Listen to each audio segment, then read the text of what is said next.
अजित पवार यांनी थेट शरद पवार यांनाच आव्हान दिलंय। बारामतीसह सातारा, शिरूर आणि रायगड लोकसभा लढणार असल्याची घोषणा अजित पवार यांनी केली आहे। या 4 जागांवर आता कसा सामना रंगेल जाणून घेऊया त्याबद्दलचा एक रिपोर्ट।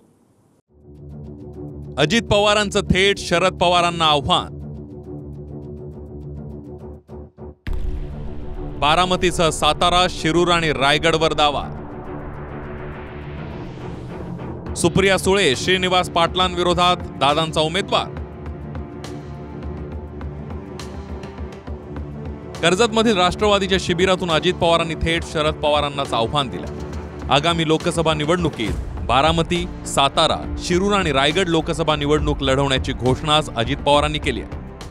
आपल्याला तर आपल्याकडे असणाऱ्या आता 4 जागा बारामती, शिरूर, सातारा आणि रायगड ह्या तर आपण लढवणारच आहोत।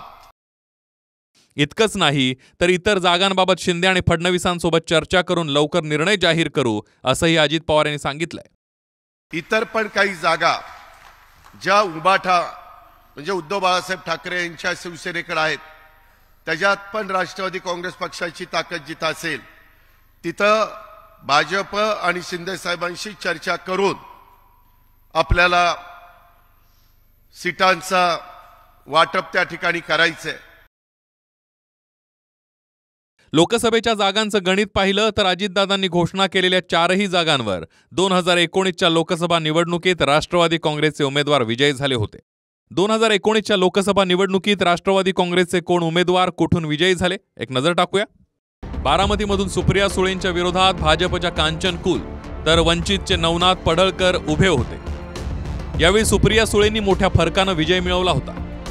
साताऱ्यातून उदयनराजे भोसले यांनी शिवसेनेचे नरेंद्र पाटील आणि वंचितचे सहदेव येवळे यांचा पराभव करत विजय संपादन केला। शिरूरमधून राष्ट्रवादीच्या नौख्या अमोल कोल्हेंनी शिवसेनेच्या मातब्बर शिवाजीराव आढळराव पाटलांचा पराभव केला। तर रायगडमधून राष्ट्रवादीच्या सुनील तटकरे यांनी शिवसेनेचे अनंत गीते आणि वंचितच्या सुमन कोळींना पराभवाची चव चाखायला लावली। मात्र पुढे उदयनराजेंनी खासदारकीचा राजीनामा देत दिल्लीत अमित शहांच्या उपस्थितीत भाजपमध्ये प्रवेश केला। सातारा लोकसभेच्या पोटनिवडणुकीमध्ये शरद पवारांनी आपल्या मित्राला अर्थात श्रीनिवास पाटलांना उदयनराजेंविरोधात मैदानात उतरवलं।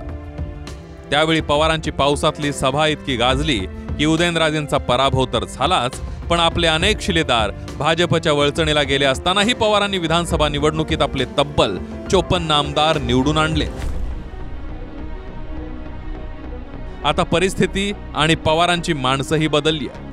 आता अजित पवारांनी या 4ही जागांवर दावा केल्यानं या जागी शरद पवार गट विरुद्ध अजित पवार गट असा सामना होणार हे निश्चित आहे। दरम्यान या 4ही मतदारसंघात कोण कुणाविरोधात लढण्याची शक्यता आहे एक नजर टाकूया। बारामतीमध्ये शरद पवार गटाकडून विद्यमान खासदार सुप्रिया सुळे यांच्या विरुद्ध अजित पवार गटाकडून अजित पवार यांच्या पत्नी सुनेत्रा पवार यांच्या नावाची जोरदार चर्चा सुरू आहे। तिकडे साताऱ्यात अजित पवार गटाकडून आमदार मकरंद पाटलांचे बंधू आणि डीसीसी बँकेचे चेअरमन नितीन पाटील इच्छुक असल्याचं कळतंय। तर शरद पवार गटाकडून विद्यमान खासदार श्रीनिवास पाटील किंवा त्यांचे पुत्र सारंग पाटील हे देखील इच्छुक आहेत। रायगडमध्ये अजित पवार गटाकडून विद्यमान खासदार सुनील तटकरे यांच्या विरोधात उद्धव ठाकरे गटाचे अनंत गीते अशी लढत होण्याची शक्यता आहे। तर शिरूरमध्ये विद्यमान खासदार अमोल कोल्हे यांचं तळ्यात मळ्यात सुरू असल्याचं बोललं जातंय। ते शरद पवारांसोबत असले तरी त्यांनी नुकतीच अजित पवारांची भेट घेतली आहे। तसंच अजित पवारांनी बजावलेल्या नोटिशीमध्ये कोल्हेंचं नाव नाहीये, त्यामुळे अजित पवार गटाकडून कोल्हे किंवा वळसे पाटलांच्या मुलीच्या नावाची चर्चा आहे। अमोल कोल्हे जर अजित पवारांकडून लढले तर शरद पवार गटाकडून देवदत्त निकम मैदानात उतरतील अशी राजकीय वर्तुळात चर्चा सुरू आहे। 2019ला बारामती वगळता सातारा, शिरूर आणि रायगडमधून शिवसेनेचे उमेदवार रिंगणात होते। त्यामुळे सत्तेतील सहकारी शिंदे गट आता काय भूमिका घेतो हे पाहणं महत्त्वाचं आहे। मात्र अजित पवारांनी आपल्या पक्षाच्या कार्यशाळेत हे वक्तव्य केलंय। शिंदे, फडणवीस, अजितदादा बसून योग्य जागा वाटप करतील असं मंत्री उदय सामंत यांनी म्हटलंय। तर शरद पवार गटाचे आमदार जितेंद्र आव्हाड यांनी ज्यांना जिथून लढायचं आहे ते तिथून लढू शकतात असं मोघम उत्तर दिलंय।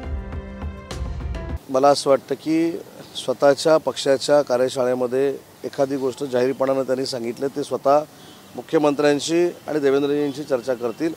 जागा किती सोडायच्या, कोणाला सोडायच्या, कुठच्या सोडायच्या हे तिघंजण बसून ठरवणार आहेत. त्याच्यामुळे मला असं वाटतं की याच्यावर मी भाष्य करणं योग्य नाही. योग्य वेळी तिघही नेते बसतील आणि योग्य ते जागा वाटप होईल. असं कोणी कुठलीही निवडणुका लढवाव्यात लोकशाहीमध्ये निवडणुका लढवण्यासाठीच असतात. त्याच्यात एवढा गाजावाजा कशाला करायचा? त्याच्यात एवढा गाजावाजा कशाला आणि आमची नाव कशाला घ्यायची? अजित पवारांनी बारामतीसह सातारा, शिरूर आणि रायगडची जागा लढवणार असल्याची घोषणा करत खळबळ उडवून दिली आहे. यातून दादांनी एक प्रकारे शरद पवार गटाला तर आव्हान दिलंच आहे, सोबतच शिंदे गटावरही कुरघोडी केली आहे. त्यामुळे या चारही मतदारसंघात आता कसा सामना रंगणार, कोण कुणाविरोधात मैदानात उतरणार हे येत्या निवडणुकीतच कळेल. Bureau report, TV9 Marathi.